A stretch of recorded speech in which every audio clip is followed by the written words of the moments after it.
सीधा ground zero का रुख कर लेते हैं। हमारी सहयोगी ज्यादा जानकारी के साथ बरखा शर्मा हमारे साथ हल्द्वानी से जुड़ चुकी है। बरखा जरा बताएं इस मास्टरमाइंड के बारे में जो कि अब्दुल मलिक बताया जा रहा है, जिसका वीडियो अब सामने आया है, इसको लेकर के और क्या जानकारी मिल पा रही है?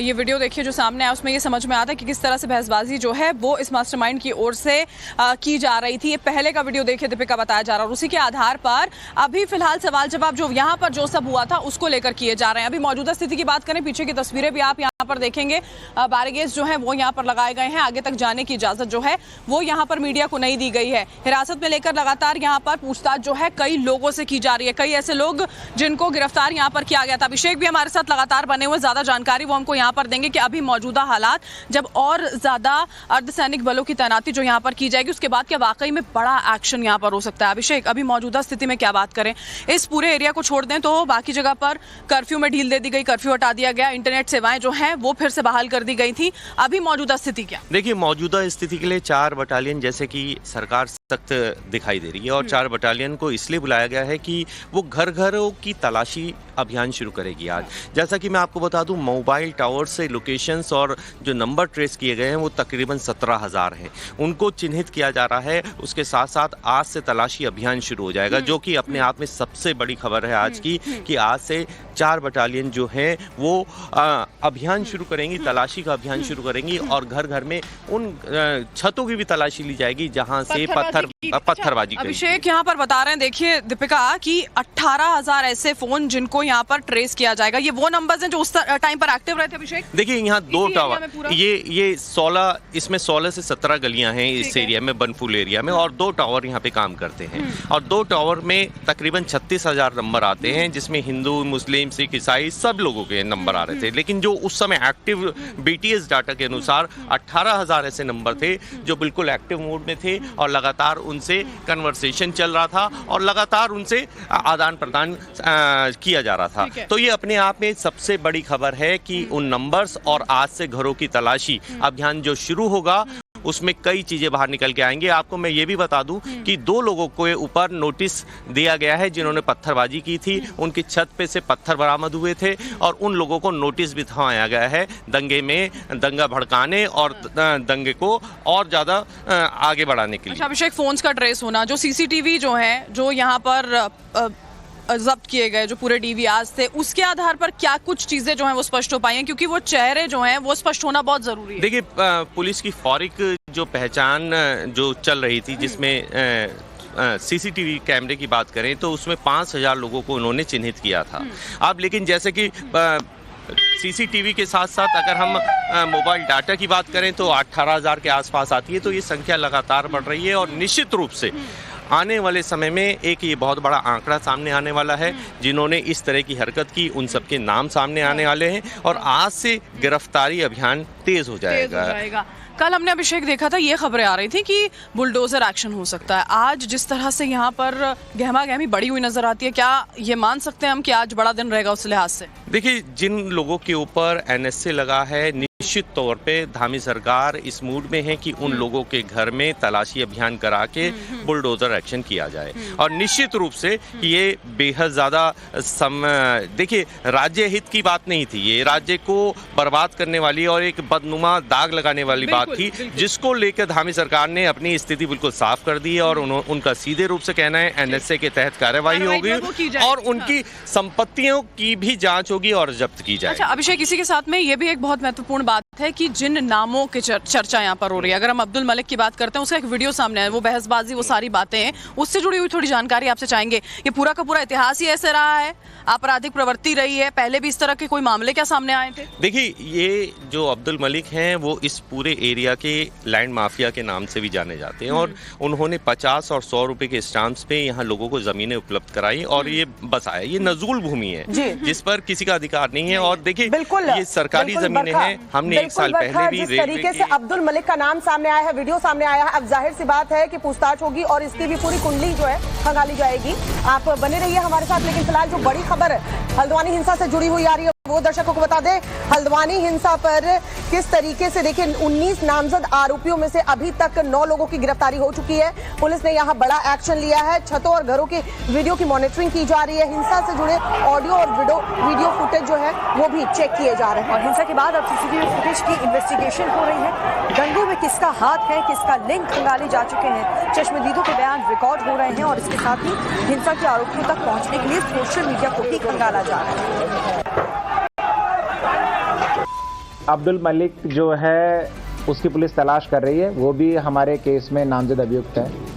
और चूंकि ये जो अवैध निर्माण का कार्य था ये अब्दुल मलिक के द्वारा ही किया गया था, तो अवैध निर्माण का जो ध्वस्तीकरण की जो कार्रवाई थी उसका सबसे ज्यादा विरोध उसी के द्वारा किया गया था। हिंसा जो भड़की है उसको लेकर के सरकार भी लगातार एक्शन मोड में है और सीएम धामी ने एक्शन दे दिया है कि जिसने भी ये दंगा किया है, जिसने हिंसा फैलाई है, उसे इसकी कीमत चुकानी होगी। हिंसा करने वालों को कीमत चुकानी होगी, ये कहना है सीएम धामी का। धामी में अल्मोड़ा में दिए अपने एक बयान में कहा कि हम देवभूमि में हिंसा बिल्कुल बर्दाश्त नहीं करेंगे। जिन लोगों ने इस हिंसा में सरकारी संपत्ति को नुकसान पहुंचाया है उनसे ही इनकी भरपाई जो है वो करवाई जाएगी। आपको बता दें कि हल्द्वानी हिंसा की पीएफआई और रोहिंग्या एंगल से भी जांच जो है वो की जा रही है। यानी नामजद आरोपी अभी तक 19 है, जिसमें से 9 की गिरफ्तारी हो चुकी है। जिन्होंने सरकारी संपत्ति को नुकसान पहुंचाया उनसे भरपाई भी होगी। हम देवभूमि में किसी प्रकार की भी हिंसा, किसी प्रकार की भी अराजकता ये किसी कीमत पर हम सहन करने वाले नहीं हैं। उसके लिए जो जरूरी काम होगा वो जरूरी काम किया जाएगा। जिन्होंने भी बनभूलपुरा में जो हमारे सरकारी संपत्ति का नुकसान किया है, निजी संपत्ति का नुकसान किया है, उन दंगाइयों से, उन अराजक तत्वों से उसकी एक एक पाई वसूली जाएगी, चाहे कितना भी बड़ा रसूख वाला कोई क्यों ना हो। और चलिए ग्राउंड जीरो का रुख कर लेते हैं। हमारी सहयोगी बरखा और अभिषेक इस वक्त वहां पर मौजूद हैं। बरखा, जिस तरीके से अभिषेक से आप बातचीत कर रही है, जरा ये बताइए, अब्दुल मलिक का नाम सामने आया क्योंकि अब वीडियो और ऑडियो फुटेज भी जो है वो खंगाले जा रहे हैं, तो ऐसे में इस वीडियो में पीएसी की बात कही जा रही है। अधिकारी ये कह रहे हैं कि हम पीएसी के जवानों को बुला लेंगे, तो क्या अंदेशा था अधिकारियों को कि इस तरह से जो है हिंसा हो सकती है? क्या इसको हल्के में लिया गया? क्या इस तरह की भी चूक की बात सामने आ रही है? बिल्कुल बिल्कुल श्वेता, देखिए जो एलआईयू रिपोर्ट यहाँ पर थी उसमें ये बात कही गई थी कि स्थिति जो है वो खराब हो सकती है और इसी के मद्देनजर आपको बहुत ज्यादा सतर्कता बरतनी होगी। पैरामिलिट्री के जवान जो है उनकी तैनाती करनी होगी, बहुत ध्यान से इस पूरे के पूरे डिमोलिशन ड्राइव को आगे चलाना होगा। लेकिन इस बात को नजरअंदाज किया गया, ये उस रिपोर्ट के जरिए पूरी तरह से स्पष्ट होता है। और इसी को लेकर जब सवाल एसएसपी से किए जा रहे थे तो वो कहीं ना कहीं बचते हुए नजर आ रहे थे और यही समस्या थी, यही समस्या भी यहाँ पर थी कि लोग और ज्यादा परेशान हुए हैं क्योंकि आप किसी ऐसी रिपोर्ट को जिस पर राज्य सरकार पूरी तरह से निर्भर होती है अभिषेक, जिसके आधार पर आगे के एक्शन लिए जाते हैं, उसको नजरअंदाज कर देना अपने आप में एक बहुत बड़ी चूक थी। देखिए, ये एक बहुत बड़ी चूक इसलिए भी मानी जा रही है कि उन्होंने रिपोर्ट्स में जो लिखा था कि अगर एक्शन करना है तो सुबह एक बार पीएसी के साथ और तमाम फोर्सेस के साथ जाएं वहाँ पर, जिससे कि वहाँ जो भीड़ है, भीड़ का जो अंदेशा जताया गया था वो भीड़ आपका सामना कम होगा, यानी भीड़ नहीं होगी सुबह के समय। लेकिन जो आपने कार्रवाई की वो शाम को की। अब इसके बाद हम बात करते हैं कि कितनी इसमें कमी थी।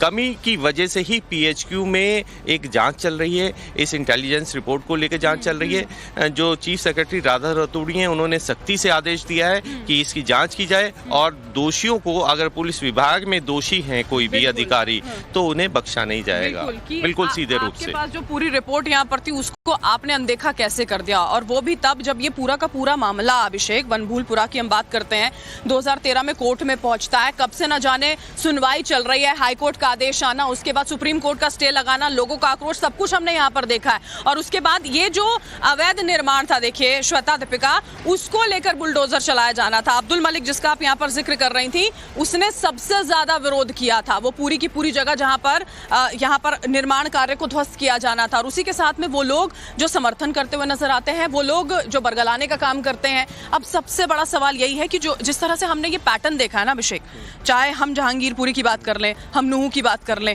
अब हम यहाँ की बात कर लें, सिमिलर नजर आता है, एक सेम पैटर्न नजर आता है अभिषेक। देखिए, जो अब्दुल मलिक है, जिसे मास्टरमाइंड भी पुलिस कहीं ना कहीं मान रही है, उसकी अगर बात करें तो उसने यहाँ हॉस्पिटल्स खोले हुए हैं, यहाँ बहुत तमाम ऐसी चीजें खोली हुई हैं, नजूल की भूमि पे खोली है। नजूल की भूमि आप समझती हैं, कब्जा कराया गया, मदरसे बना देता है, मदरसों में लोगों को घुसा देता है, फिर उनके जरिए विरोध प्रदर्शन कराता है, लोगों की फ्री इलाज करा रहा है। भाई आपके पास ये जमीन जायदाद आई कहाँ से?